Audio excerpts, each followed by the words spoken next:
Hello दोस्तों, स्वागत है आप सभी का एग्जाम बी में। सो गाइस, आज है 8 मई।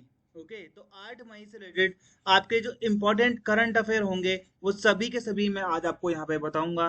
साथ ही साथ में जो आपके स्टैटिक जीके से कुछ भी रिलेटेड होगा जो कि आपके एग्जाम के लिए इम्पोर्टेंट है वो भी हम लोग यहाँ पे डिस्कस करने वाले हैं।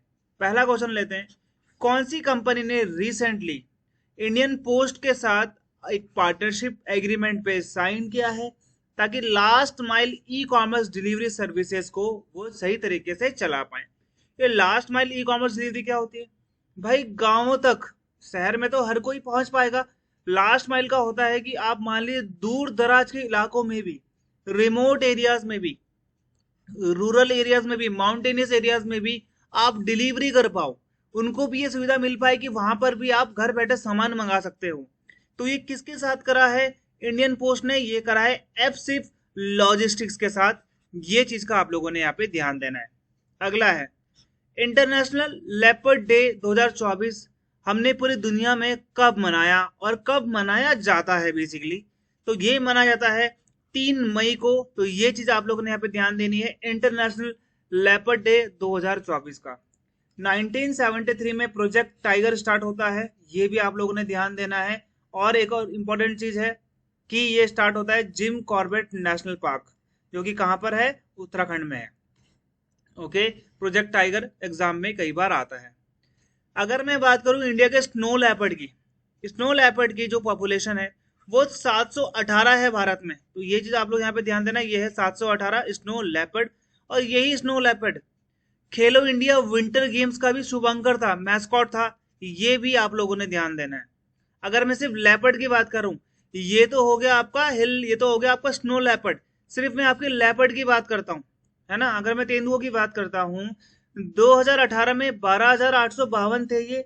आज की डेट में 13,874, 13,874 है 2022 में। तो तेंदुओं की संख्या, ये आप लोग यहाँ पे ध्यान देना, एग्जाम में ये पूछ रखा है और ये दोनों पूछ रखे हैं आपसे।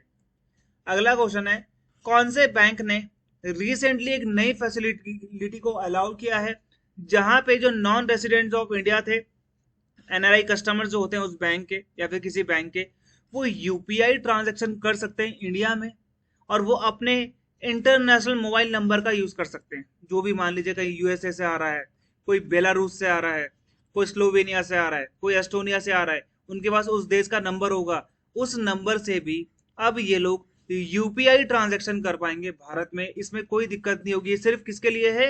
इंडियंस के लिए है जो दूसरे देशों में रहते हैं। तो ये कौन सा बैंक है? ICICI bank. Okay, ICICI bank का मतलब क्या है? Industrial credit and investment corporation of India. कब होता है स्टैब्लिश? 1994 में स्टैब्लिश होता है। हेडक्वार्टर क्या है, कहां पे इसका? मुंबई में है। अगर मैं इसके एमडी एंड सीईओ की बात करूं तो ये है आपका संदीप बख्शी। संदीप बख्शी ये इसके सीईओ हैं। चलो अगला क्वेश्चन देख लेते हैं हम लोग यहाँ पे। जोजे रेल मुलिनो, इनको रिसेंटली किस कंट्री का राष्ट्रपति नियुक्त करा गया है, चुना गया है? तो ये है पनामा देश। पनामा देश नॉर्थ अमेरिका में आता है। ये चीज का आप लोग यहाँ पे ध्यान देना। अभी मैं आपको मैप दिखाता हूँ। ये रहा पूरा का पूरा नॉर्थ अमेरिका, जहां पे आपको मिलेगा मैक्सिको, जहां पे आपको मिलेगा अमेरिका, यूएसए, फिर आपको मिलेगा ऊपर में कनाडा, और नीचे यहाँ पे आपको मिलेगा Guatemala, San Salvador, El Salvador ये कंट्री है, हॉन्डुरस एक कंट्री है, निकरागुआ एक कंट्री है, कोस्टा रिका एक कंट्री है। ये आपको मिलेगा यहाँ पे पनामा। पनामा के ना 2 भाग कर दिए इन्होंने। पनामा के 2 भाग कर दिए हैं। क्यों कर दिए हैं? इसे बनाया गया है पनामा कैनाल, क्योंकि जब ये कंट्री से अगर कोई सामान यहां से यहां ले जाना होगा तो इसको पूरा नीचे से घूम के लाना पड़ता था यहाँ पर। लेकिन अब जब यहाँ पे ये बन चुका है पनामा कैनाल, ये पनामा कैनाल क्या करता है यहाँ पर?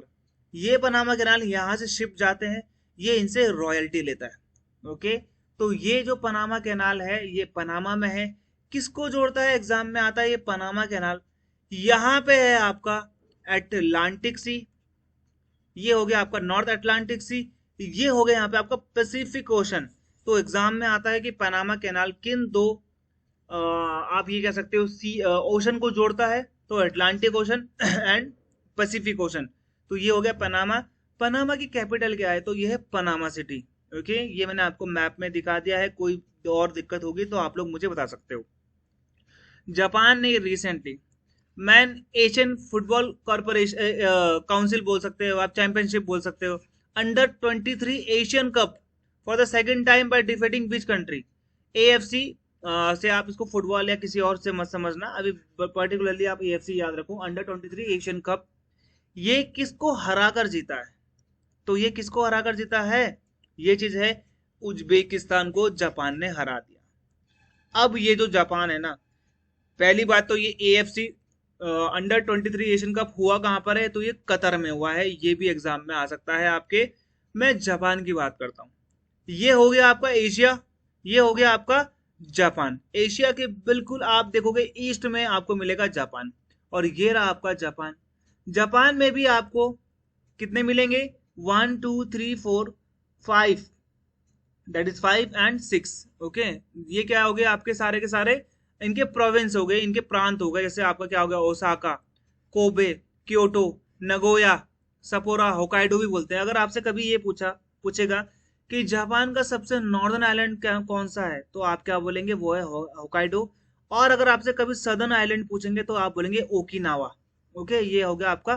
क्यूशु भी बोल सकते हो आप, ओकिनावा भी बोल सकते हो, ये भी वैसे इन्हीं का ही है। ओके, ये एग्जाम में आता है। देखो यहाँ पे इन्होंने मैप गलत दे रखा है, इंडिया का मैप यहाँ से पूरा का पूरा है। ओके, ये वर्ल्ड एटलास वाले ऐसे ही करते हैं। विच टीम हैज वोन 23-24 Indian super league title? ISL का टाइटल। आईएसएल का टाइटल जो भी जीतता है उसे मिलते 6 करोड़ रुपए। गोल्डन बॉल किसको मिली है? दिमित्रियस पेट्रोटोस को मिली है। गोल्डन बूट किसे मिला है? जो बहुत अच्छा खेलता है। ओके, दिमित्रियस डायमेंटेकोस को मिली है।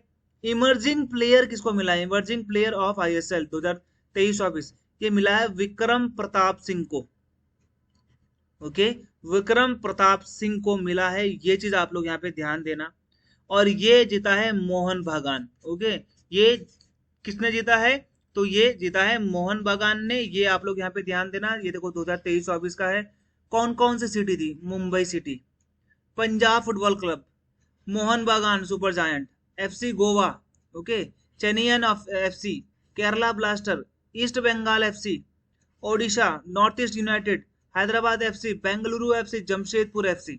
तो कितनी कंट्री यहाँ पे, कितना हो गया आपका 12 जो यहाँ पे टीम्स थी, फुटबॉल क्लब से, इन्होंने यहाँ पर क्या किया था? पार्टिसिपेट किया था। अगला है वर्ल्ड एस्थमा डे। एस्थमा एक सांस की बीमारी है, रेस्पिरेटरी सिस्टम की बीमारी है। ओके, हम लोग हर साल मनाते हैं कौन से ट्यूसडे को? मई के पहले, दूसरे, तीसरे या चौथे। तो हम किसको कब मनाते हैं? ये पहले ट्यूसडे को मनाते हैं, वर्ल्ड एस्थमा डे। मई के पहले ट्यूसडे को, यानी कि मंगलवार को हम लोग मनाते हैं। अच्छा, थीम क्या थी?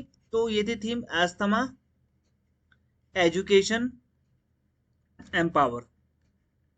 ओके, ये चीज आप लोग ध्यान देना। सबसे पहली बार हमने कब मनाया था एस्थमा डे? 1998 में मनाया था। अगला है फ्रैंक शॉर्ट्स पास अवे। आपने बताना है 92 साल की जब इनकी उम्र में डेथ हुई, तो यहाँ पे ये आपको बताना चाहिए पहले किस कंपनी के सीईओ रह चुके हैं। Dassault aviation, Boeing, Airbus, Lockheed Martin. देखो दसॉल्ट एविएशन कहाँ की है? फ्रांस की कंपनी है भाई, इसी से हमने राफेल लिया है। ओके, इसी से हमने राफेल लिया है। बोइंग हो गया और एयरबस हो गया। अच्छा, ये बोइंग क्या है? बोइंग और एयरबस दोनों ही दोनों डिफेंस के लिए मैन्युफैक्चर करती है। ये तो जैसे एयरबस तो बनाता है ट्रांसपोर्ट एयरक्राफ्ट, ये बनाते हैं बेसिकली हेलीकॉप्टर। ठीक है, ये बनाते हैं और भी चीज, लॉजिस्टिक हेलीकॉप्टर्स, बेसिकली इनका काम है हेलीकॉप्टर का। और लॉकहेड मार्टिन दुनिया की सबसे बड़ी आर्म्स हथियार बनाने वाली कंपनी, ये भी यूएसए की है। ये दोनों भी आप क्या बोल सकते हो? बोइंग तो यूएसए का है। ओके, अब एयरबस कौन से देश की है आप मुझे बताओ। आपने ये देखा होगा, ये हो गया। अच्छा, आंसर आंसर मैंने आप लोगों को नहीं बताया आई थिंक। ठीक है, अगर मैं आपको आंसर बता देता हूँ यहाँ पे, तो आंसर क्या है इसका? तो ये है आपका, बोइंग के सीईओ रह चुके हैं। अब देखो, ये हो गया अपाचे। अपाचे क्या है? ये हो गया बैटलफील्ड अटैकिंग हेलीकॉप्टर। ये हो गया मल्टी रोल, ये हो गया multi role transport, heavy transport. ठीक है, ट्रांसपोर्ट हेलीकॉप्टर। ओके, ये डबल रोटर ब्लेड वाला होता है। ऊपर और नीचे यहाँ पे आप देखो दो टाइप के ब्लेड्स होते हैं। ये हो गया अपाचे, ये हो गया आपका बैटलफील्ड अटैकिंग हेलीकॉप्टर। ओके, तो ये भी दोनों ये किसके हैं, ये भी आपको बोइंग का मिलेगा।